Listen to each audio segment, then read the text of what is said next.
All right, everyone. Steve Bannon has come out and he's saying, well, I expect the possibility that there will be a Democratic dark horse candidate. That is, he's looking at the field, and this part is objectively true. He's looking at the field and he's saying, there's nobody there really that can compete with Trump.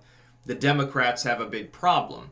His idea, I guess, is that some Democrat out of nowhere with less baggage, maybe, so like an Obama story, is going to rise to the fore at some point fairly soon, get into the race, get into the field with a lot of JFK-esque approval, and then move to the front, sort of supplant Biden because they'll look more electable. They'll be more maybe young and charismatic, energetic, and well-spoken.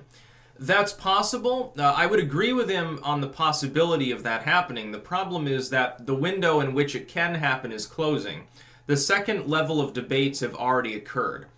After the third debate, you will have a presumable frontrunner. It's likely to be Biden. He did well enough at the second debate.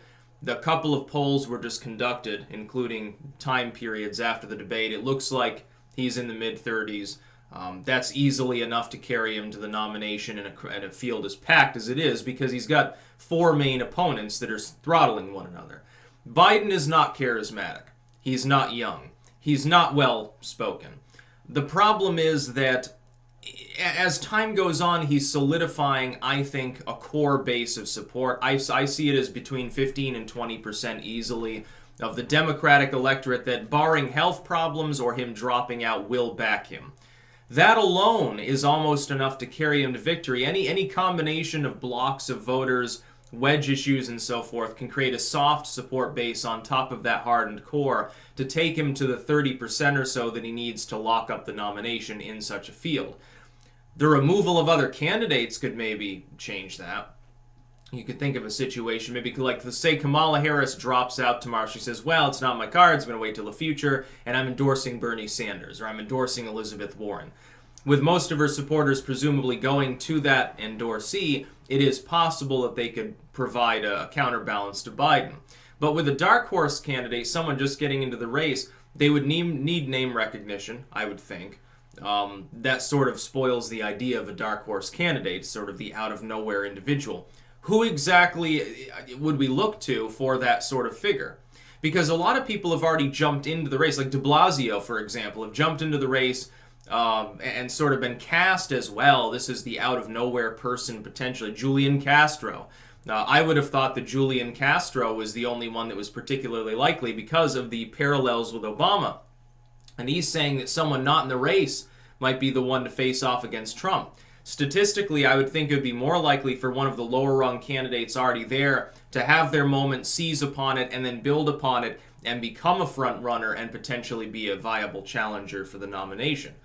Because, can anyone out there name any Democrats that aren't currently in the race that they think could beat Trump and run a viable campaign? Like, if they got in, it would generate enough buzz, they would have enough name recognition, but also it would be enough of a surprise to blindside the people currently in the field. Their platform would be, potentially tenable within the primaries, but also allow them to move to the center. I guess the one thing here that I would say is that if someone gets into the race after all the debates, they can cast themselves as moderate, say, well, the whole field is far left, even Joe Biden is to the left of Obama, we need common sense. And assuming that they can get a lot of backing, they could run a campaign. Some people say Michelle Obama. Michelle Obama has already very visibly, very publicly, and explicitly laid out reasons why she doesn't want to enter politics. She doesn't have that sort of ambition. It's sort of like Beto O'Rourke if he had stuck to his guns. Remember, for months he said, no, I'm not running. No, I've decided not to. In consultation with my family, I've decided it's a bad idea for me to run for the presidency. I think they would harm my family life. I want to spend more time with my kids, blah, blah, blah. Then he comes out and runs anyway, and he looks like a dick because he's literally laid out the case against running, and then he chooses to run. He's literally casting himself off as uninterested in his kids and his wife and his family life. There's a reason he's in 6th place, and a distant 6th at that. I'm surprised he hasn't fallen further. It's not because his poll numbers are improving, it's because all the other lower tier candidates have suffered even more. So, the lower 3/4 of the field has like 20% of the electorate scattered among them.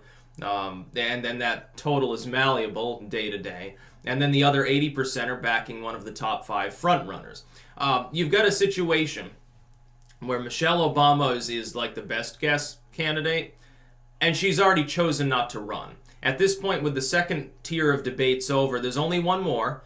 After that, there's really no room for anyone to get into the field. You start voting, not that many months later. The election starts heating up. Once the third debate is over, and that's the final hurdle for them jostling among each other, if someone jumps in and they don't cause a flash and rise to the top and solidify a core of support and become the front runner, they've got no chance, because there's no longer a debate for them to prove to the American public on live TV, so to speak, that they're the one that can do it. The other one is Hillary Clinton. Now, H.A. Goodman swears up and down Hillary Clinton's going to jump in because no one else is electable.